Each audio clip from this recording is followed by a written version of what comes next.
Hey guys, this is the second video related to the Predator 212 ignition or spark problems. So in the previous video we ruled out all the electrical stuff that could be causing the problem, from the spark plug to the ignition switch to the low oil switch, and even your ignition box module on the side there. So we pretty much ruled it out that it's just the coil that's bad. Obviously this is a brand new engine, so we got spark. This is just for video purposes.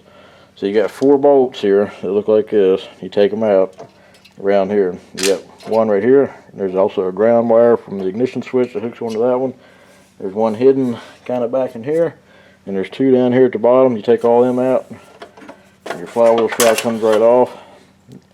As you can see where all the bolts were, 2 at the top and 2 at the bottom.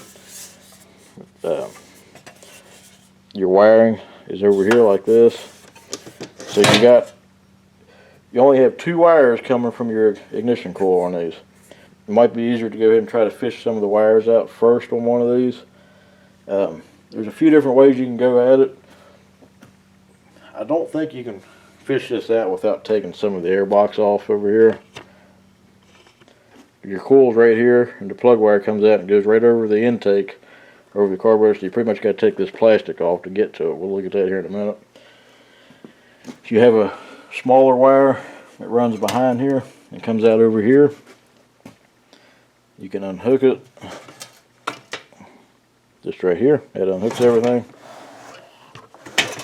You also be probably replacing your ignition module up here. It's just a single screw here, and your wiring will match up and plug into everything. It's going to be kind of hard to show this one here, but you got a little tab right here. This is how your wire comes out of this, and you just got to fish your wire out from behind here. You can take the gas tank off if you want to, just to make it a little easier to get to it. You shouldn't have to. Don't have to.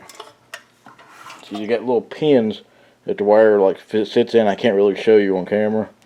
And you just kind of lift up on the wire, and it'll come straight out like that. If you look at your spark plug wire, which is this big black wire here, it runs right over through there and comes out there. So you'd have to fish out your whole plug and everything here. You're not going to be able to do that. Sometimes you'll have a problem with the wire coming loose inside the boot as well. So we got to take all this plastic off, which is not that hard to do. You just take these 2 nuts off, make sure this is lined up like this, and your whole thing will come off after you remove that. 10mm takes these 2 nuts loose. This whole assembly will come off like this. Your vacuum hose will be attached. Just going to set it up there off the side. Now, kind of pull the carburetor out just the tiniest bit, and you're going to have to fish the wire out. I find it easier if you pull the carburetor out just a little bit and hook your linkages just to get them out of the way. There's also another video on the linkages if you mess that up and can't figure that out. Very easy to do. Just pull your carburetor out like this. Get your wire up through there like that. Get your fuel line popped out of the way. It's way easier to do this if you take your fuel line loose, but if you work with it a little bit, you don't have to. Alright, there we go. Now you got all your wires right here on this side. That's probably the hardest part of the whole thing, is getting those 2 wires out. Alright, we're back to 8mm. Take these 2 screws loose. Go ahead and take it out if you want. Not going to matter. These are a little bit longer than your flywheel shroud screws, so you're not going to mess them up. Way longer. So this screw came out of the top. I moved the camera so you can get another angle on it. That one comes out of there, and this bottom screw is holding it as well.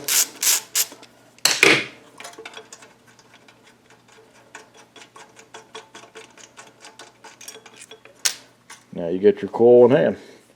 Make note that your spark plug wire comes out of the top. Your new one should be identical to this, if not very similar. This will also work on Honda and Honda clone engines, not just Predator 212. So, alright, throw that away. Now we got the new coil, which is the exact same one. We're just putting it back on. Start with, you want to get your wires in the general spot where they're going to be. Get your 2 bolts started. Do not tighten them yet. You can run them all the way down until it's touching the coil, but do not tighten them yet, because you have to set the gap here. So we're going to run it down. Just take the extension off the ratchet. Nut driver is good right here. So you just like get it till it bottoms out and just loosen it just the tiniest bit. That way it'll slide. Same way with that one. By sliding, you have this is your adjustment right there. Let me zoom in so you can see it. There's very little adjustment.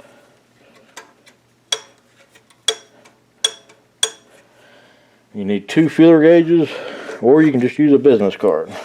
I don't have a business card handy, so we're going to use a couple feeler gauges. On some engines you can get the magnet right there and it'll help hold the coil in place. On this one I'm just going to use it by the flywheel right there where the magnet is not at.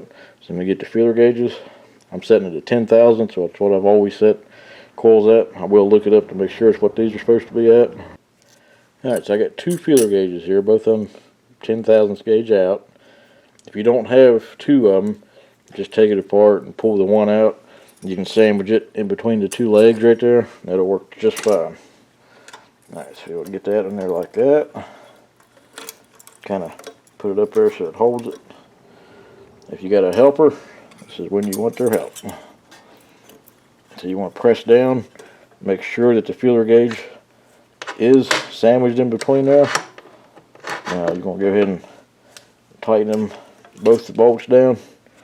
Also, I did look up the spec on this, and the gap can be set from anywhere between 10 and 30 thousandths. So, like I said, it's not a critical measurement, but you want to be consistent and get both of them the same. So you want to get this pretty snug. The bolt is just going into the aluminum block. Very easy to strip out. And just pull your feeler gauges out. I've had a few engines where the magnet would stick out past the actual flywheel, so make sure you turn the whole flywheel without it rubbing, and you should be good to go. Go ahead and do the hardest part. I started to do it off camera just to speed the video up, but we'll see how fast I can put the wire back in. So it's got to go behind where the fuel line goes. You can take this plate off if that would be easier, but I think it's just as fine to do it like that. Alright, there we go. That wasn't too bad. It's easier to put on and take off. Alright, so I'm going to route this wire off camera because it goes underneath the gas tank, and we'll look at where it hooks up. Very hard to see. Recommend taking the gas tank off. If you're left with your wire right here, you can bend that tab down and hold your wire. That hooks back up to your wiring. It's hard to do this one-handed. Just like that. That's all your wiring. If you're replacing this box here, take this bolt loose here, and you just got your 2 wires that hook into it.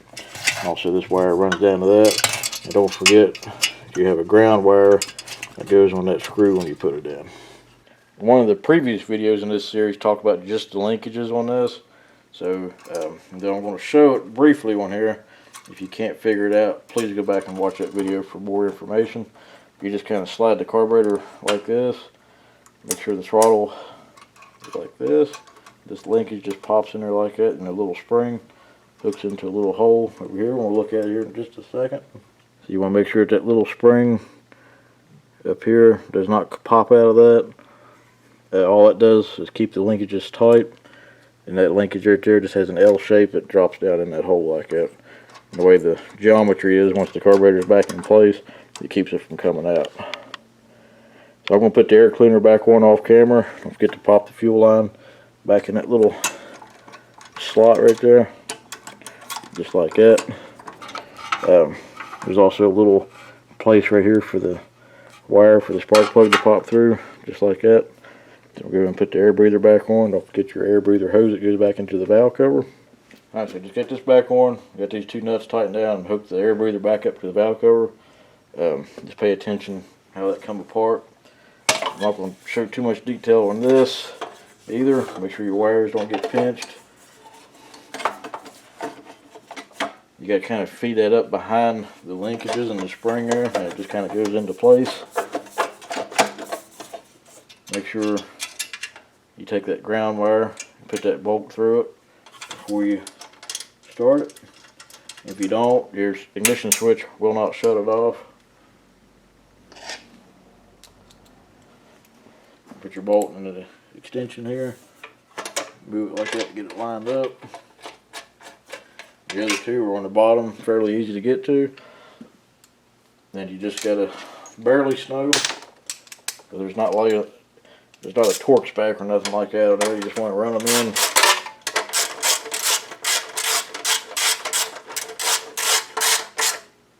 Just snug it like that. Just using a 1/4 inch ratchet. We're gonna get these other two bolts on, and we'll check it for spark. We're gonna verify that all the wires are hooked up first. Get your wire coming from the coil. It plugs in here. It splits out here. You got one going to your ignition switch. This wire grounds out up there like that. I want to adjust that angle right there. The wire's in a weird spot. Move it over out of the way. Tighten it back up. Your yellow wire comes out of the ignition box, plugs in here, and then goes to your oil level sensor. Alright, so that leaves everything except for the spark plug. There will also be another video talking about just the spark plug. I recommend it for this. Let me get the camera in a spot where you can see it. I don't know how well you're going to be able to see it.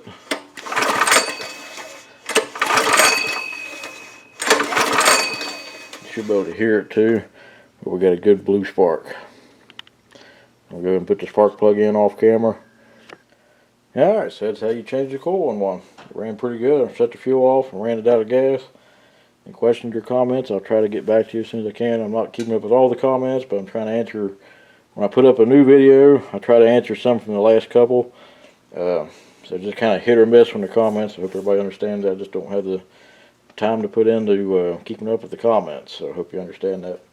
So anyways, thanks for watching. We'll catch you on the next video. The next video we'll be talking about spark plug recommendations for this. I know it seems like not much to talk about, but a few tips and one particular spark plug I recommend for these. Actually, there's two, but one in particular. So anyway, enough about that. We'll catch you on the next video. Thanks for watching.